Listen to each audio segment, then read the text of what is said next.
Agad na rumesponde ang mga tauhan ng Quezon City Police District upang magbigay ng tulong sa mga residenteng naapektuhan ng pagbaha sa Barangay Bagong Silangan, Quezon City.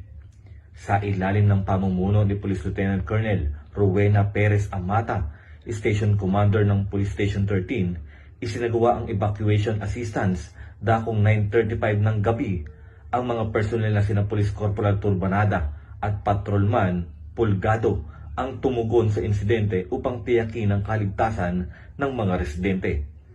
Ayon sa ulat, maayos na nalikas ang mga apektadong mamamayan at ligtas na ihatid sa itinalagang evacuation center.